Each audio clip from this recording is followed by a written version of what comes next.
Përshëndetje Agon, faleminderit fillimisht për ftesën apo për mundësinë e dhënë që të komentojmë rreth lojrave olimpike dimrore Milano Cortina 2026. Pra mbrëm ishim dëshmitar të një ceremonie hapje e cila me të vërtetë ishte magjike, me të vërtetë ishte e veçantë, e cila ndër tjera solli edhe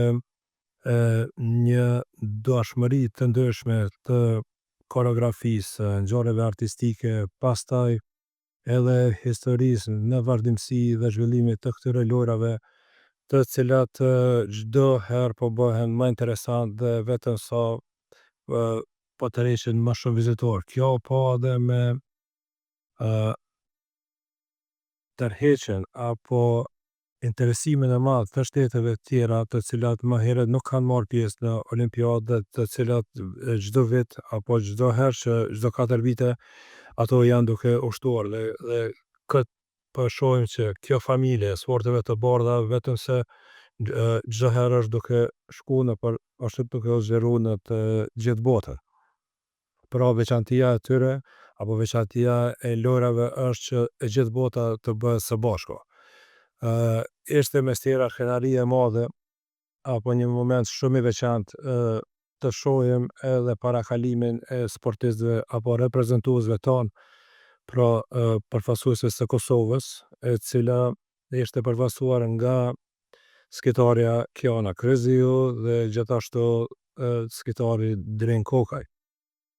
Gjithashtu moment interesant ishte edhe parakalimi i skitarëve apo atletëve nga Shqipëria, si dhe kisha me përmend një fakt tjetër që edhe një garues shqiptar garon për Francën në këtë rast dhe i cili 2 javë më herët fitoi edhe medaljen e parë të kampionatit botëror. Për atë personalisht mirë po unë marr edhe për ne si shqiptar sepse Alban Elezi është garues me prardhje shqiptare i cili është duke përfaqësuar flamurin e Francës. Pra është një krenari e madhe edhe për ne si shqiptar, por edhe për vetë garues të marrësh pjesë në një olimpiadë dhe ashtu të them të sjellësh rezultate. Në këtë rast mendoj që gjasat janë shumë të mira që ne si shqiptar në këtë rast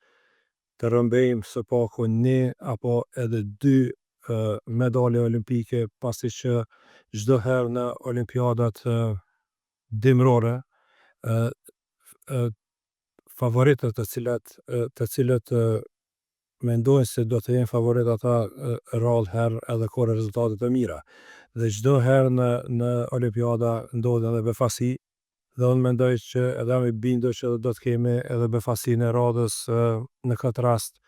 me garuese nga Shqipëria, Lara Kulturi, e cila është një garuese mjaft e re në moshë, po një talente shumë e madhe, e cila edhe është duke korrë rezultate fantastike në kampionatin botëror të skimit, e gjithashtu edhe Alban Elezi në garën më të vështira po më prestigjioze në Schladming të Austrisë, para 2 javëve mori edhe vendin e 3 dhe është një për mua një kandidat kështu të them potencial që të arrijë edhe të rrëmbej njërin nga medaljet olimpike. Pra një mundësi shumë e mirë që këta garues, por kuptohet edhe të tjerë kanë mundësi që të kenë një paraqitje dinjitoze dhe në këtë rast lartësojnë edhe shtetin apo prardhjen e tyre prej nga Kanada.